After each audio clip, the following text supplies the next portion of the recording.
Boa noite, gente. Estamos de volta depois de muito tempo, né?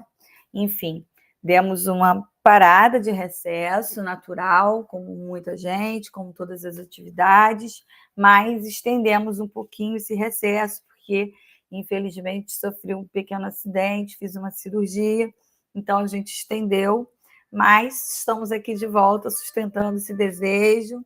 Mais uma aula que vai para o YouTube. Estamos retomando, então, a aula que a gente chegou a começar, mas para não começar depois de tanto tempo, começar perdido do meio, então nós vamos retomar a aula 9, tá? Leitura do Seminário 10, que é essa que a gente trabalha, né?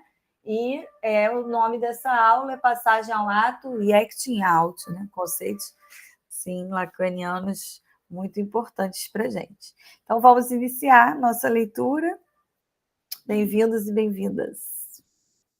Quem gostaria de começar a ler? Eu? Tá bem, posso.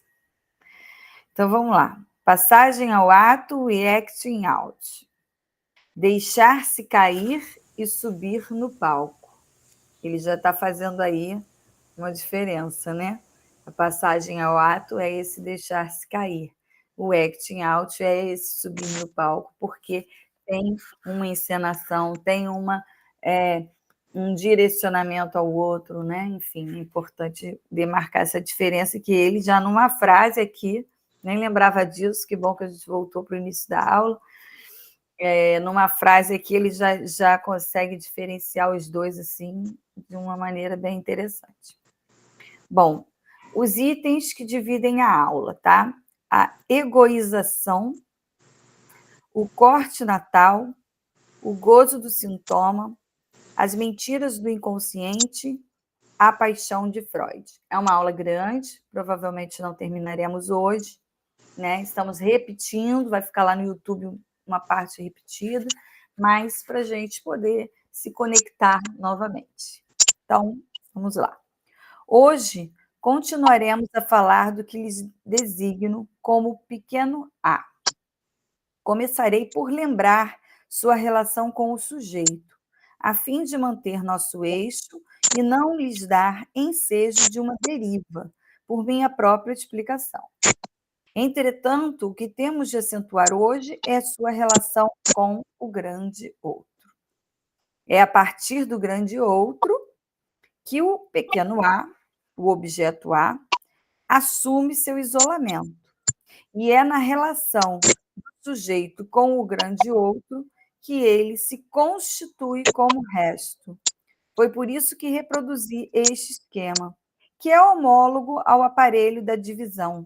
Aquele primeiro que a gente viu, ele vai fazer um segundo aqui parecido, que inclusive, assim, o primeiro eu super domino, eu adoro, sou apaixonada pelo primeiro. Esse segundo, vamos ler aqui e aprender juntos, né? Porque ele muda, ele faz uma pequena variação. Tem um ruído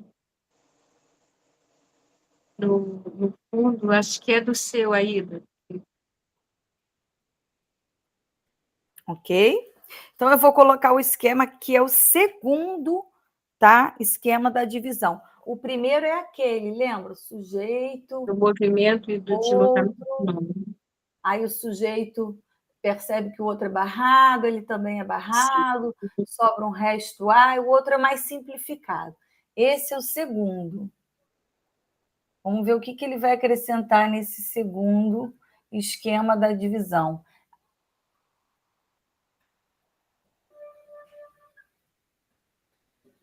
Vou colocar aqui só o esquema, tá, gente? Não vou ficar escrevendo no quadro, não. Então, nós temos... eu sempre faço uma inversão aqui, mas isso não altera, não. Então, ele coloca o outro e o sujeito. E, então, essa divisão que vai resultar num sujeito barrado e num outro barrado, porque um percebe que eles não se completam. O sujeito não completa o outro não completa o sujeito, e dessa operação cai um resto. O primeiro esquema terminaria aqui, tá? Que eu vou desinverter para não ficar errado, tá?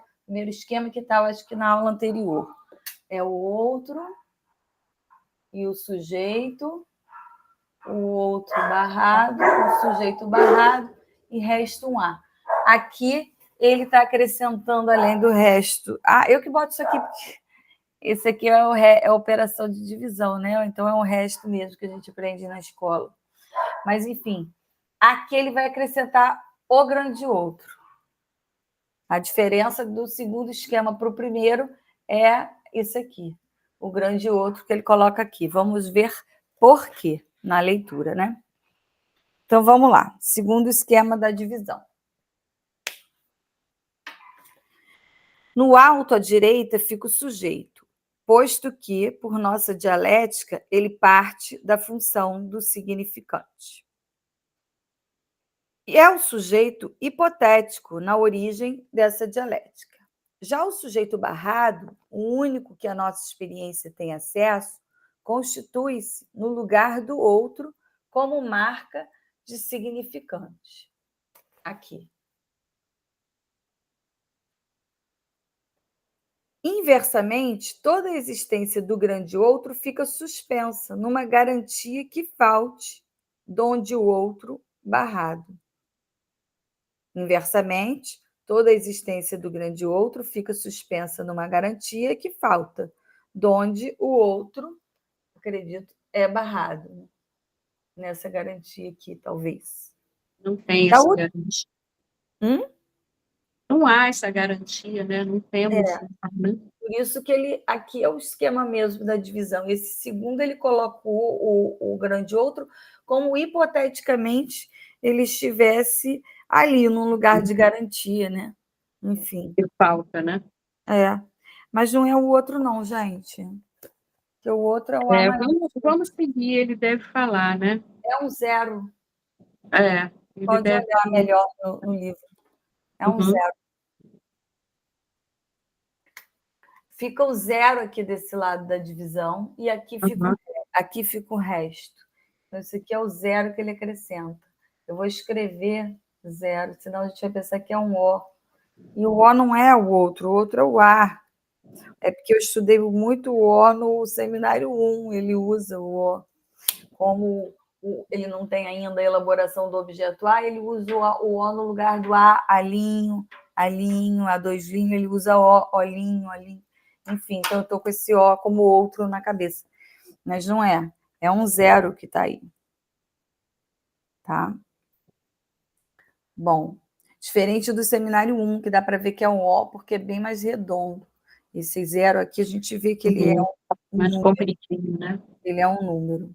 Bom, da última vez, a partir do caso de homossexualidade feminina, exemplo que não é único, pois se perfilou atrás do de Dora, fiz surgir diante de vocês uma característica estrutural da relação do sujeito com o pequeno a, o objeto a. Não vou falar pequeno a porque, enfim, é o azinho. Essa possibilidade essencial, essa relação que podemos dizer universal, porque em todos os níveis vocês sempre a encontrarão concernido ao A, e sua conotação mais característica, uma vez que está ligada justamente à função de resto, ou a esse aqui, pequeno a resto, eu a chamei como um termo tomado de empréstimo ao vocabulário de Freud, a propósito da passagem ao ato que lhe foi levada por seu caso de homossexualidade feminina, o de largar a mão, laisser tomber, o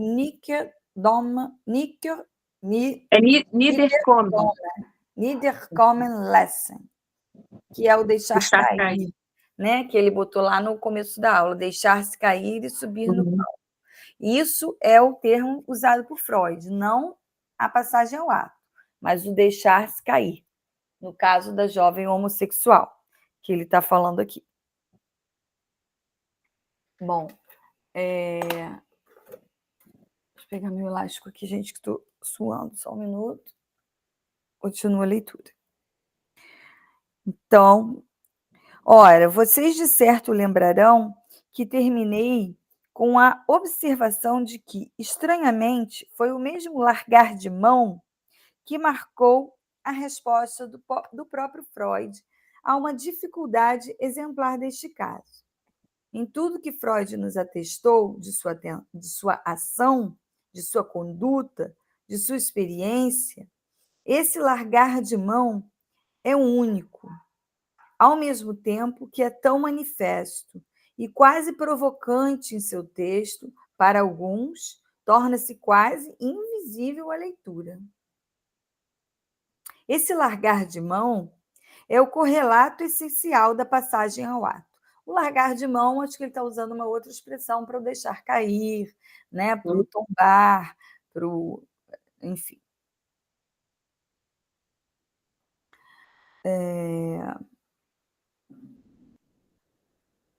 Então, é essencial da passagem ao ato. Resta ainda precisar de que lado ele é visto. Ele é visto justamente do lado do sujeito.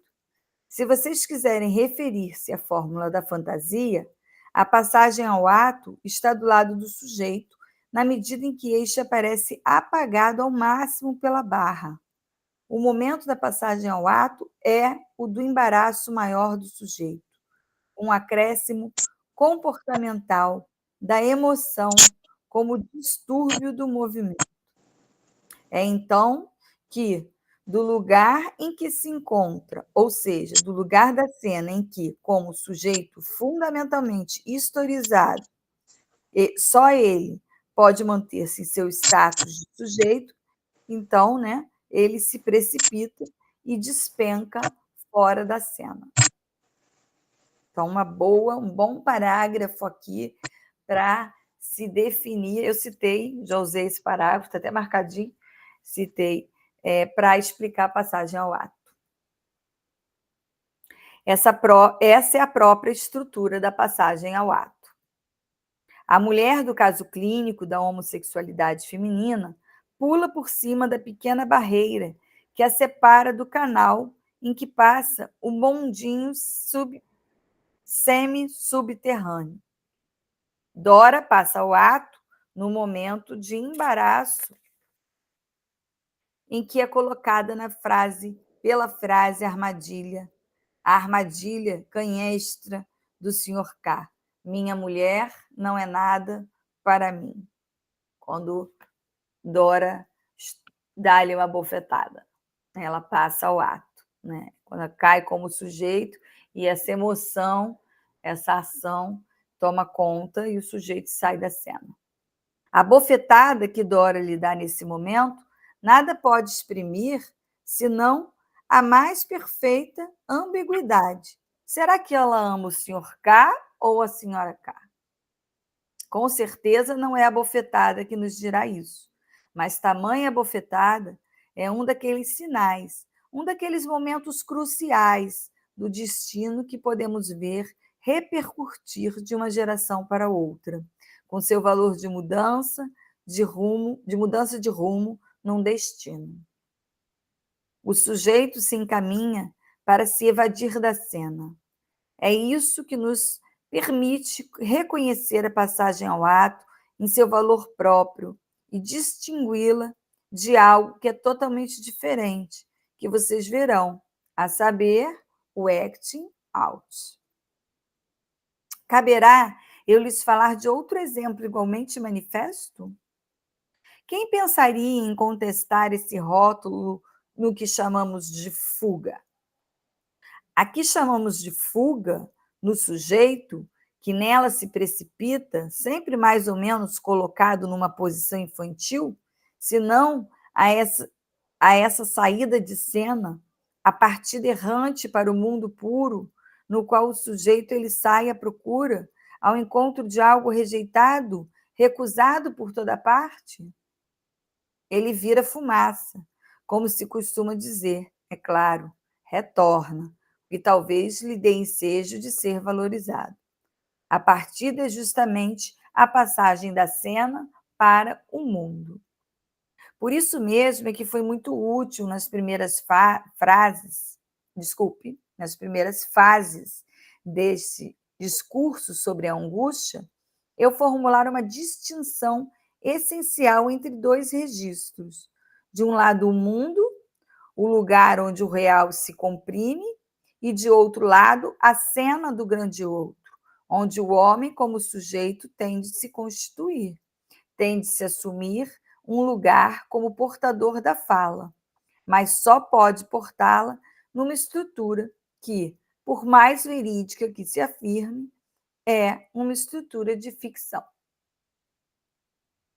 Antes de ir mais adiante da função da angústia, anuncio-lhes que, daqui a pouco, lhes falarei do acting out, embora, a princípio, ele mais pareça ser da ordem da evitação da angústia. Aliás, estender-me agora nesse assunto pode parecer-lhe, sem dúvida, mais um desvio. E acaso um desvio a mais não é um desvio em demasia? Todavia, observem que vocês só fazem reencontrar nisso uma interrogação que meu discurso já havia pontuado no início como essencial, qual seja, se a angústia não é, entre o sujeito e o outro, um mundo de comunicação tão absoluto que podemos perguntar-nos se ela não lhes é, propriamente falando, comum aos dois. Interessante, né? Se a angústia não é comum ao sujeito e ao grande outro.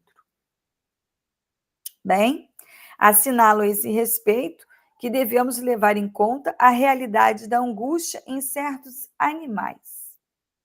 Esse é um dos traços que mais nos criam dificuldades, mas que nos convém preservar e que nenhum discurso sobre angústia pode desconhecer. Ponho aqui para recuperá-la depois uma marquinha, uma pedra branca. Como podemos ter tanta certeza de o sentimento no animal?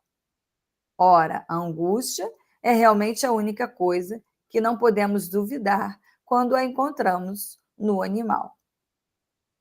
Encontramos ali, sob uma forma externalizada, o caráter que a angústia comporta, como já assinalei, de ser o que não engana. Interessante, né? Quer dizer, o animal apartado da linguagem, né? Que está sempre, a psicanálise está sempre se separando do humano, mas a angústia comparece no animal também, né? Se externaliza e a gente pode percebê-la, como ela não engana, né? Não engana, né? Menina, Assim, Márcia, eu acho que eu não vou conseguir seguir. Chegaram. sim. Está com Foi visitas, saída está com visitas, mas que bom que veio um pouquinho. Depois você assiste o restinho lá no YouTube, bom que a gente tem, né? a Vera chegou, né, eu já tinha falado com a Márcia, assim, tudo mudou em 5 minutos. Sabe aquela, tudo pode mudar em 5 minutos? Você dá conta de tempo? Aí, então, em 5 minutos eu fiquei sabendo que mamãe, meu irmão, um amigo, meu outro irmão estão chegando aqui. Estamos uma situação de doença na família um pouco mais grave, né? Só que aí eu tinha acabado de chegar em casa quando meu marido disse, Paula está chegando às 6 horas. Eu falei assim, eu tenho aula às 6 horas. Então, assim, eu falei assim, vão atrasar. Aí eu falei assim, Hélio, eles vão atrasar Então, 6 já é horas. 6h35. Mas assim, Acontece, aí são eu as sustentei contingências até eles, da vida. entrarem, né, na porta, em casa. Não. Entraram, aí eu acho que é Que melhor. bom que você veio, é isso aí. E depois você assiste o restinho no YouTube e no próximo encontro estaremos aqui firme e forte. Vai ver sua Pode família, deixar. Me né? desculpe por ser tão curtinho. A gente tem esses momentos que a gente Muito bom. tem que priorizar Aham. também, né? Então Sim, vai lá ouvi-los. tá Boa Cuidado. bom, sorte, querida. Aida. Um grande Beijo, beijo, viu? Beijo. beijo para você. Tchau. Tchau, tchau. Então vamos lá, continuar. Não estou muito bonita, não, mas estou com muito calor. Bom, onde eu parei? Bom, um animal que não engana, né? Então, parte 2, vamos lá. Assim, depois de dispor do gráfico do que espero percorrer hoje, começo, que é esse gráfico, né? Que a gente está meio às voltas aí com ele, vamos ver se ele fala melhor, né? Começo por algumas observações de recapitulação. O último pensamento de Freud indica-nos que a angústia é um sinal no eu, no muá. O eu, muá, não é o eu do G, que é o sujeito do inconsciente, né? É o eu do enunciado, é o eu do ego, tá? Então, a angústia é um sinal nesse eu egóico, né? Por isso que o título da aula vai lá, a egoização, tá? O título não, o subtítulo dessa primeira parte. Bem, se esse sinal está no eu, deve encontrar-se em algum ponto do lugar do eu ideal. Penso já lhes haver esboçado o suficiente que ele deve estar em X no esquema. Esse sinal é um fenômeno de borda no campo imaginário do eu. Lembra que o eu ideal é aquele eu exatamente do muá, é o eu do que não funciona como deseja, é o eu do idealizado, é o eu do imaginário, né? Não é o ideal do eu, onde circula, né? E o desejo, a cadeia significante, enfim. Então, se esse sinal está no eu, nesse sentido, né, deve encontrar-se em algum ponto do lugar do eu ideal. Penso já lhes haver esboçado suficientemente que ele deve estar em X no esquema. Esse sinal é um fenômeno de borda no campo imaginário do eu. O termo borda é legitimado por se apoiar na afirmação do próprio Freud de que o eu é uma superfície, e até acrescenta ele, a projeção de uma superfície, como relembrei no devido tempo. Digamos, pois, que ele é uma cor, termo cujo emprego metafórico justificarei oportunamente. Essa cor, esse eu como borda, esse eu como cor, para a gente não perder a linha, né? Essa cor produz-se na borda da superfície especular e a linha de A. Não, e linha de A. E linha de A. Falo só linha porque é sempre a linha, aí falei errado. E linha de A. Ela mesma, uma inversão, posto que especular da superfície real I de A. O eu ideal, né, então por isso que está invertido, né? O I linha de A, normalmente é o I de A. Está invertido no sentido que é esse eu da cor, esse eu da superfície, esse eu que não é o eu do sujeito, do G, é o moi. O eu ideal, esse eu ideal, idealizado, né, inalcançável, imaginário, é a função mediante a qual o eu se constitui através da série de suas identificações com alguns objetos, aqueles a propósito dos quais Freud aponta em Das Ich und das Es, o eu e o isso, um problema que o deixa perplexo, a ambiguidade da identificação e do amor. Não ficaremos surpresos, portanto, com o fato de só podermos aproximar-nos dele com a ajuda de formulações que põem à prova o status mesmo de nossa própria subjetividade no discurso. Entendam, no discurso douto ou docente. A ambiguidade de que se trata aponta a relação que há muito acentuei diante de vocês, a relação entre o ser e o ter, a relação fálica, né? Do ser e do ter. Ser o falo ou ter o falo. Para sublinhar isso com um referencial retirado de aspectos destacados da própria obra de Freud, é a identificação que se encontra essencialmente no princípio do luto, por exemplo. Como é que o A, pequeno a, objeto da identificação, é também o A, pequeno a, objeto do amor? Ele o é na medida em que arranca metaforicamente o amante para empregar o termo medieval e tradicional do status em que ele se apresenta, o de amável, eromenos, para transformá-los em erastes, sujeito da falta, mediante o que ele se constitui propriamente no amor. É isso que lhe dá, se assim posso dizer, um instrumento do amor. Uma vez que se ama, que se é amante, voltaremos a isso, com aquilo que não se tem. Uma vez que se ama, É, e que o se é amante, Erastes, com aquilo que não se tem. o Né? Erastes é o Amar é amante. dar aquilo que não se tem. Né? Essa frase é clássica. O Erastes, diga, Vera. O Erastes é o amante e o Herômenos o amável. Né? Uhum. O Erastes, o sujeito da fala.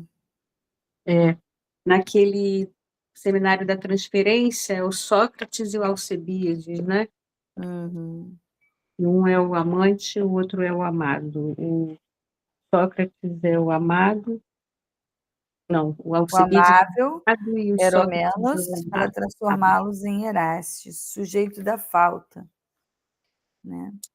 Mediante o que ele se constitui propriamente no amor, né? Que é a partir da falta. E é isso que lhe dá, se assim posso dizer, um instrumento do amor, uma vez que se ama, se é amante, com aquilo que não se tem. Amar é dar aquilo que não se tem. Uhum. Se A se chama A em nosso discurso, não é apenas pela função da identidade algébrica da letra que pregamos outro dia, mas, por assim dizer, humoristicamente, porque ele é o que não temos mais. Aí tem uma nota de rodapé. O humor vem do jogo entre o A, pequeno a do objeto, e o A do verbo avoir, ter, Uhum. na construção se que não na plus. Isso que não tenho mais. Uhum. Né? Então, é isso que não Não tem temos mais, né? Ligado ao amor. Né? Enfim. Então, é um jogo que ele brinca lá. Vou repetir a frase depois da nota de rodapé, que é interessante. Né? Humoristicamente, porque, antes, se A se chamar em nosso discurso, não é apenas pela função da álgebra, né? Da letra que pregamos outro dia, mas, por assim dizer, humoristicamente, porque ele é o que não temos mais. É o que se perde, é o que se perde no amor, né? Dar o que não se tem, e é esse jogo do verbo ter, né? Com o objeto A, propriamente dito, como objeto. Bom, é por isso que esse A, que não temos mais no amor, pode ser reencontrado pela via regressiva, na identificação, sob a forma de identificação com o ser. É por isso que Freud qualifica, exatamente pelo termo regressão, a passagem do amor para a identificação. Nessa regressão, porém, o A continua a ser o que é, instrumento. É com o que somos, esse com está destacado, né, itálico, é com o que somos que podemos ter ou não ter, se assim posso me expressar. A imagem real cerca os objetos A, um esquema simplificado do esquema óptico, do esquema do espelho. Vou botar aqui na câmera para não precisar desenhar no quadro, vocês também podem acompanhar no seminário. Né? Aqui é o espelho côncavo e aqui é o espelho plano. Está conseguindo ver? Chega um pouquinho para cá. Isso. Aí. aqui é o espelho côncavo, aqui é o espelho plano, né? E aí o X, que ele disse que põe no esquema, enfim, o grande outro está aqui no topo do espelho plano, né? Mas vamos ver o que ele disse com esse esquema, porque o esquema, por exemplo, do seminário 1 está muito parecido com esse, mas não tem esse grande outro, nem esse X, o A de um lado e o X do outro, né? Enfim, então Lacan vai, claro, né? Do 1 ao 10, muita coisa aconteceu. Então Lacan vai fazendo os seus avanços, né? É com a imagem real, constituída ao emergir como IDA, que nos apoderamos ou não nessa aparência da multiplicidade dos objetos A, aqui representados pelas flores reais, graças ao espelho côncavo do fundo, símbolo de algo que deve ser encontrado na estrutura do córtex. Fundamento de uma certa relação do homem com a imagem de seu corpo e com seus diferentes objetos constitutivos desse corpo, com pedaços do corpo original, captados ou não no momento em que IDA tem oportunidade de se constituir. Mas é impressionante, muito similar ao Seminário 1, isso aqui cabe completamente dentro do Seminário 1, quer dizer, ele avança, ele aqui está teorizando o A, que não existe lá no Seminário 1, mas a ideia de uma experiência original a partir desse espelho côncavo diante do espelho plano, que faz você se deparar com a imagem própria, a imagem de si, e que essa imagem é que vai reproduzir suas identificações com os semelhantes, está lá e está cá. Tá uma imagem capenga, né?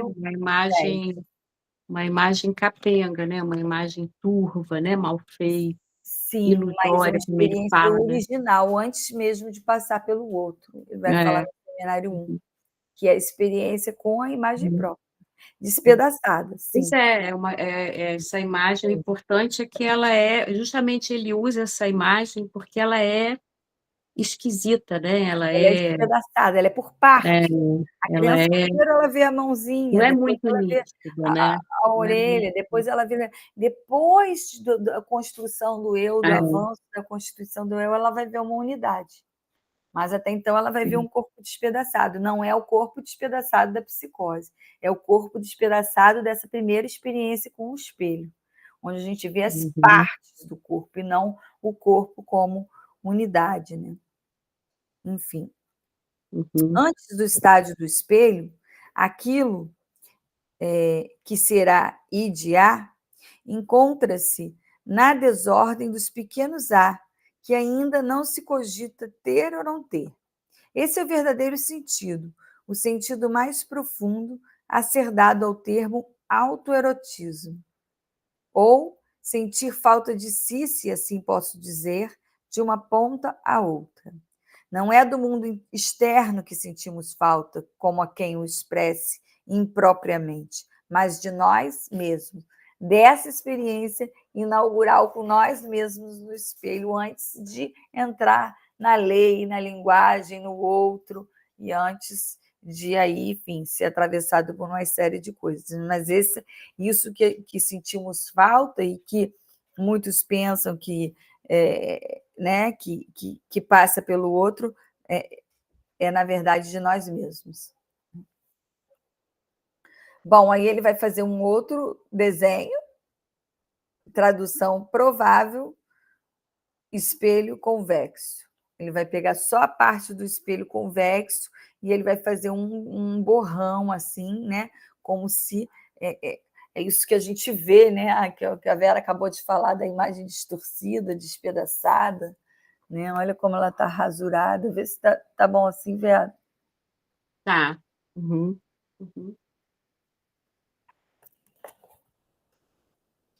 Aqui se inscreve a possibilidade da fantasia do corpo despedaçado. Acabei de falar, que interessante. Com o que alguns de vocês depararam entre os esquizofrênicos. Aliás, isso não nos permite, no entanto, decidir sobre o determinismo dessa fantasia. E também foi por essa razão que destaquei o mérito de uma pesquisa recente a respeito das coordenadas desse determinismo. Esta não pretendeu esgotá-lo, de modo algum, mas conotou um de seus traços, ao observar estritamente e nada mais o que a mãe do esquizofrênico articula sobre o que seu filho era para ela no momento em que estava em seu ventre. Nada além de um corpo, inversamente cômodo ou incômodo, ou seja, a subjetivação do A como puro real. Permanecemos ainda por um momento nesse estado anterior ao surgimento da imagem e de A, anterior à distinção entre todos os pequenos A, e essa imagem real, em relação à qual eles serão o resto que se tem e o que não se tem, para se fazer a seguinte observação. Freud nos diz que a angústia é um fenômeno de borda, um sinal que se produz no limite do eu no ar, do eu superfície, quando este é ameaçado por alguma coisa que não deve aparecer.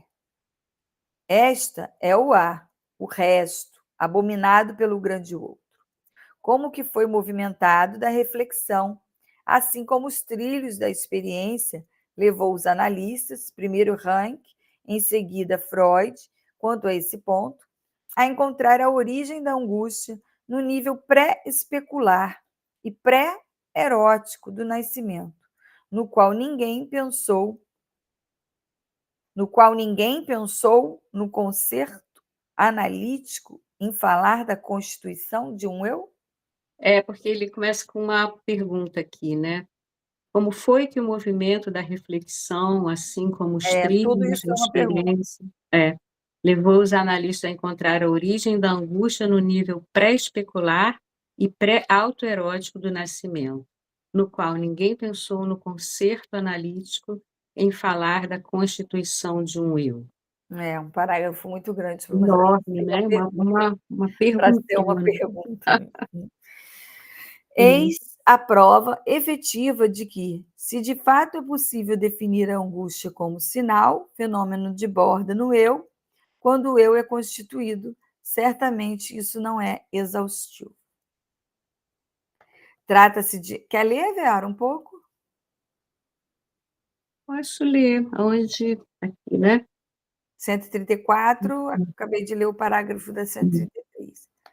Trata-se de algo que encontramos com muita clareza em fenômenos que estão entre os mais conhecidos como concomitantes da angústia, aqueles que designamos como fenômenos de despersonalização.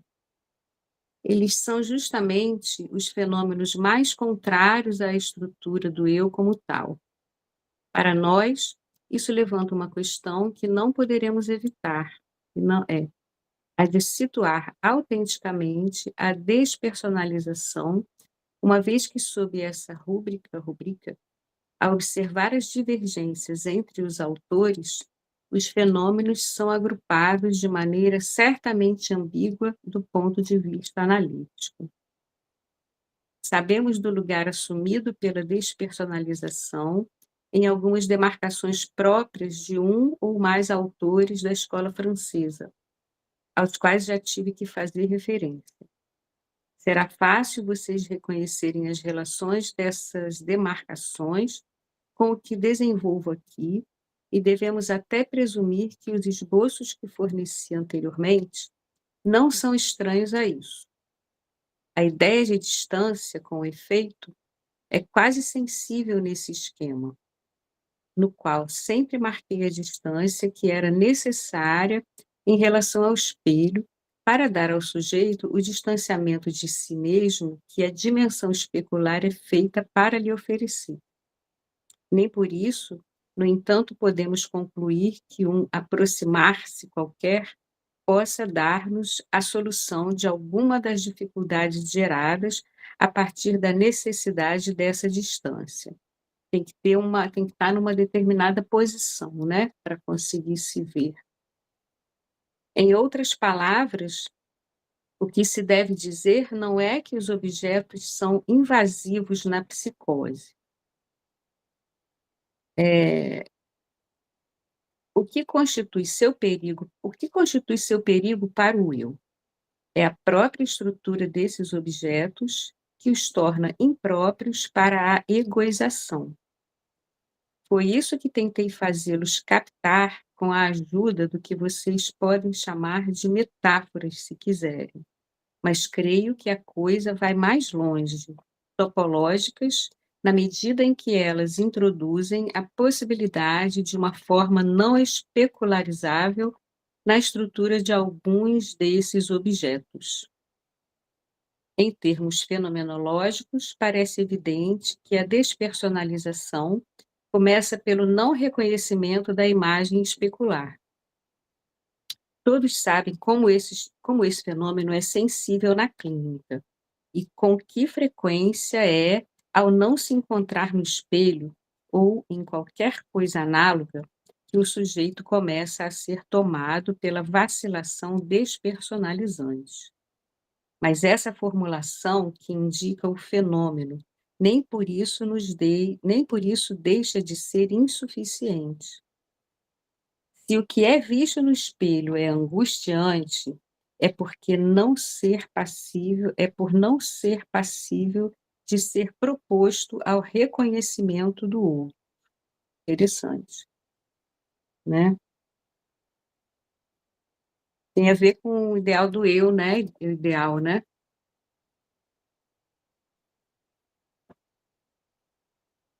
Basta nos referirmos a um momento que assinalei como característico da experiência do espelho e paradigmático da constituição do eu ideal no espaço do outro. O momento em que a criança vira a cabeça, conforme o movimento familiar que lhes descrevi, para o outro, a testemunha, o adulto que está atrás dela, a fim de lhe comunicar com um sorriso as manifestações de seu júbilo, digamos, por alguma coisa que a fez comunicar-se com a imagem especular. Quando a relação que se estabelece com a imagem especular é tal que o sujeito fica demasiadamente cativo da imagem para que esse movimento seja possível, é porque a relação dual, pura ou despoja de sua relação com o grande outro. O sentimento de desapossamento, aliás, tem sido bastante marcado pelos clínicos na psicose. A especularização é estranha nele. Odd, como dizem os ingleses, ímpar, fora de simetria. É o Horlage de Maupassant, o fora do espaço, na medida em que o espaço é a dimensão do superponível. Interessantíssimo, porque na página anterior, quando você leu todos sabem como esse fenômeno é sensível na clínica, e com frequência é ao não se encontrar no espelho ou em qualquer coisa análoga que o sujeito começa a ser tomado pela vacilação despersonalizante. Eu pensei exatamente no Horlage de Maupassant. Ele cita porque é muito, isso, né? não se vê no espelho, né? E essa angústia que Não começa se vê. a se despersonalizar. E muita coincidência, né? Acreditem, se quiserem aí, o pessoal que for assistir a aula, a gente não lê e estuda as aulas, infelizmente. A gente até gostaria de ter esse tempo, mas a gente faz uma leitura linha a linha e muito sem um estudo prévio, muito assim, diante das surpresas, né? Então, assim, eu li isso aqui, poderia ter comentado, mas pensei, né? E aí surge aqui quem não conhece esse conto é uma indicação muito válida. Então, quer parar aqui ou quer seguir? Já são 6 horas. 7 horas.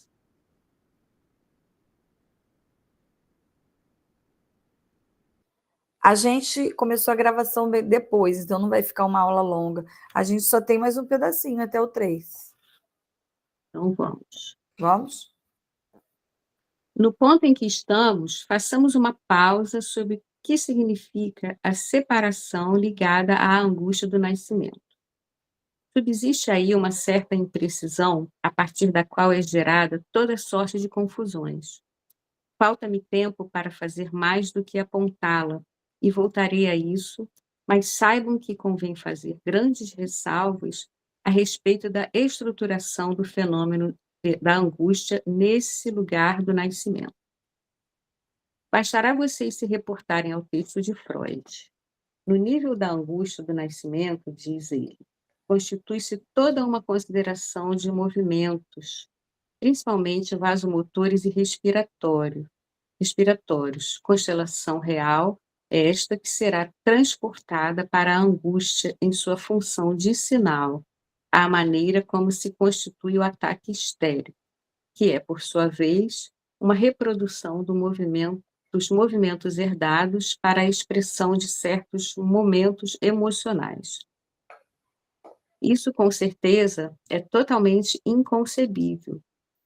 É impossível situar no começo uma relação tão complexa da angústia com o eu. Se posteriormente ela poderá servir de sinal do eu, é apenas por intermédio da relação do id-a, né, com o azinho, e precisamente pelo que aí temos de buscar de estrutural, a saber, o corte.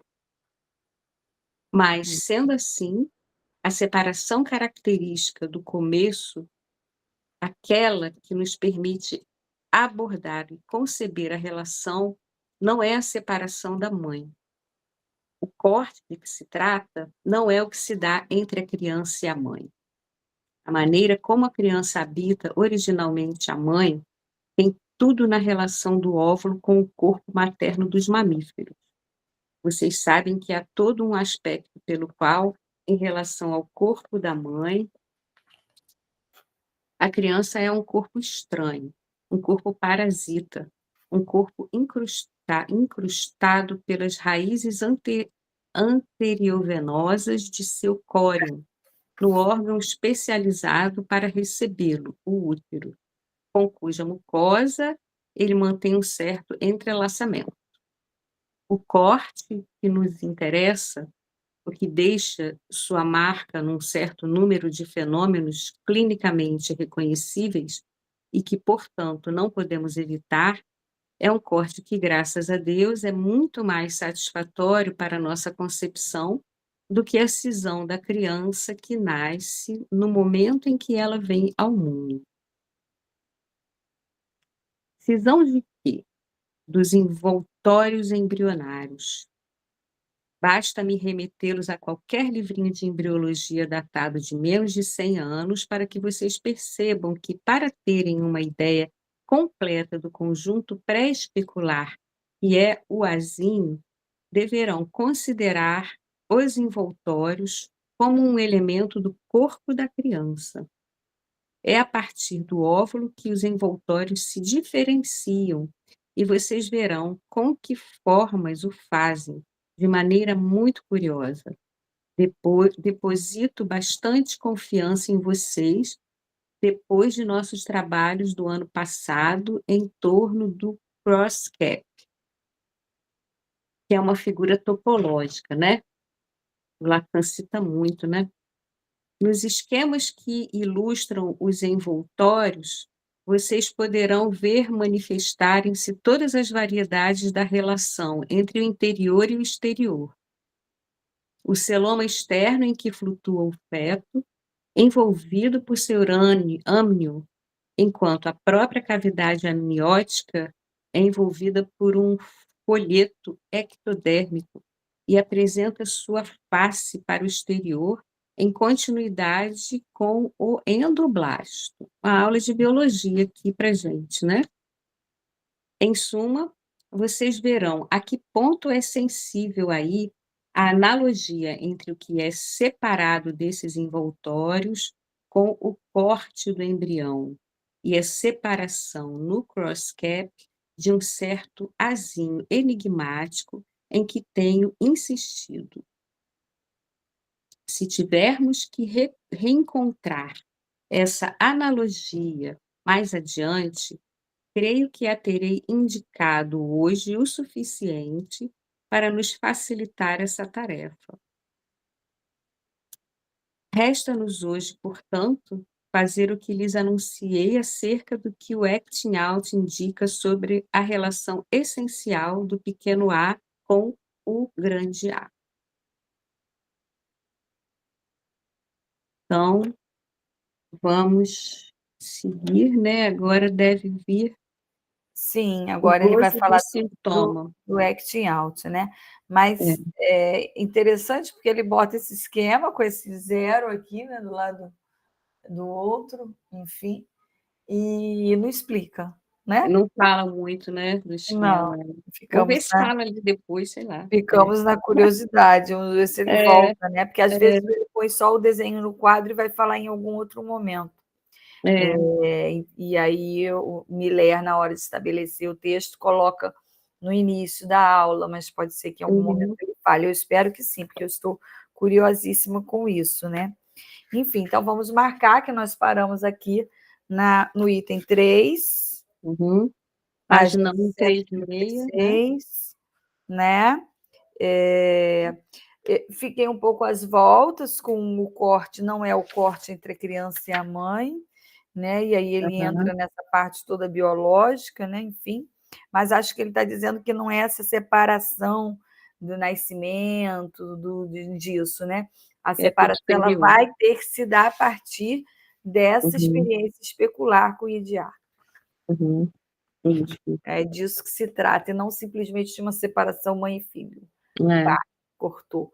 Mas essa separação que primeiro faz esse efeito de imagem fragmentada, de imagem borrocada, como ele colocou no espelho côncavo, que acontece tanto nas psicoses, mas aparece nas neuroses, mas num momento anterior mesmo de uma definição da estrutura. Uhum, uhum.